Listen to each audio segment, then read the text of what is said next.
Hello. How you doing? What my question is Peach McIntyre a child abuser? Now look, I'm not trying to rain on her parade. I don't care if she has 1,000,001 followers. I don't care. It's not in my economy. Okay. Um, it's not my money, it's not my issue. It's not my economy. Okay. I do not care how much money she made. Okay. See, you see what I see. You see the very same thing I see. You see the very same videos that I see.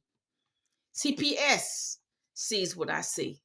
You know, CPS probably sees more than I see. I mean, I don't watch her videos hardly that often, but look, CPS sees what I see. You know what I mean.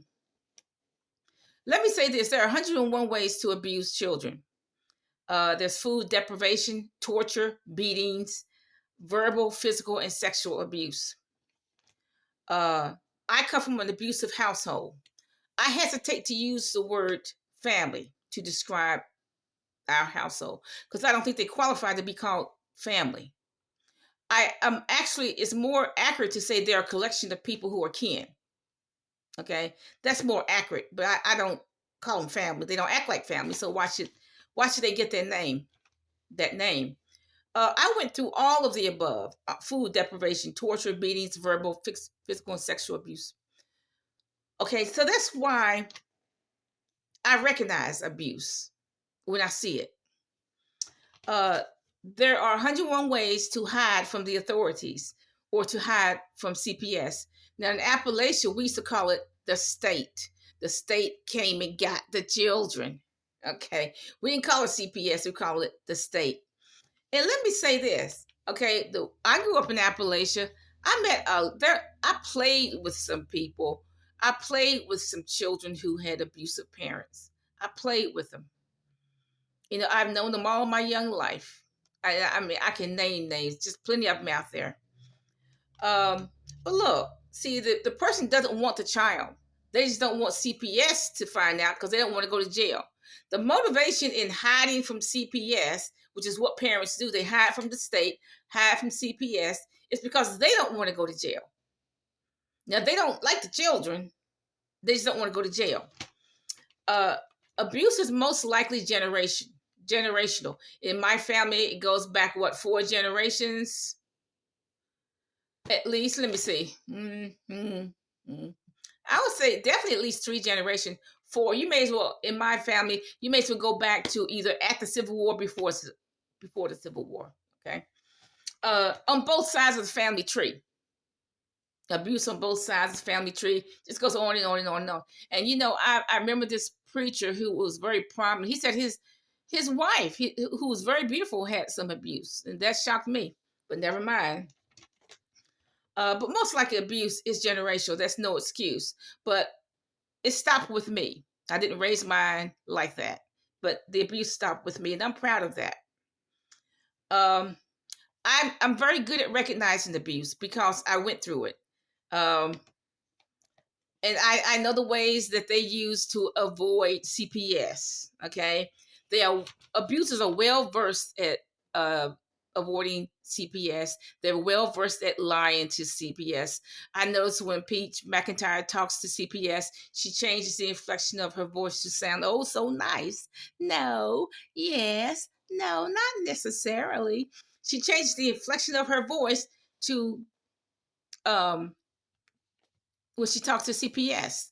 And CPS is buying it. They keep giving her a pass.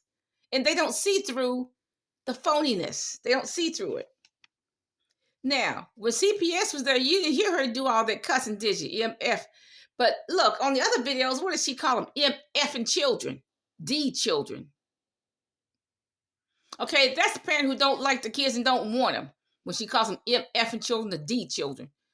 That's a parent who don't want the children. Can't stand them. Because that's very harsh words to be saying to your children.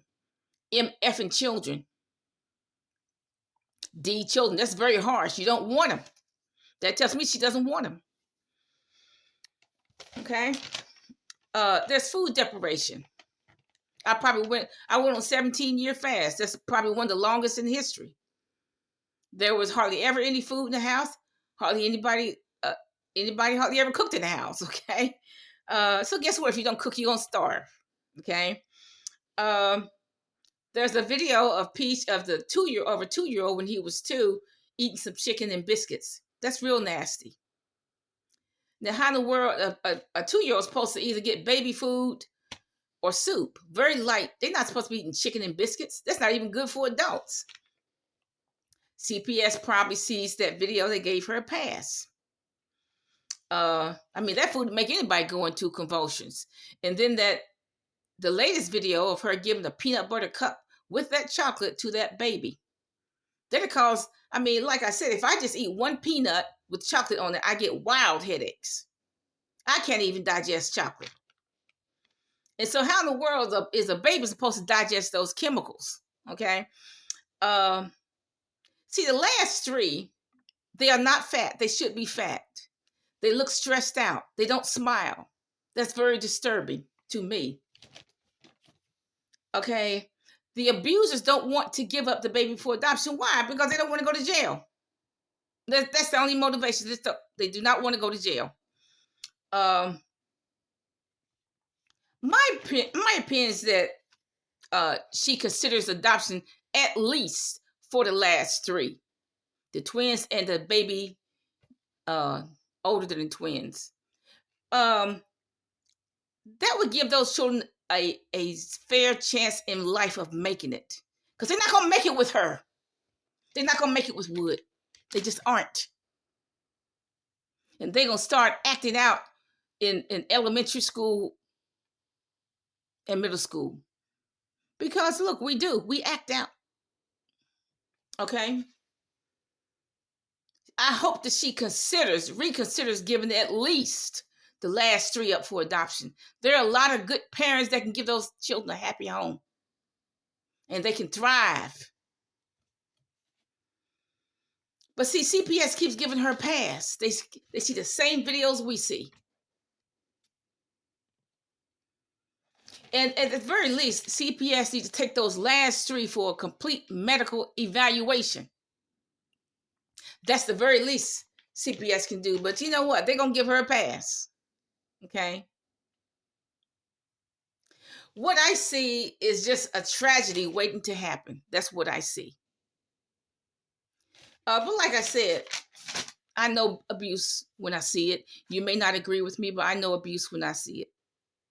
Bye.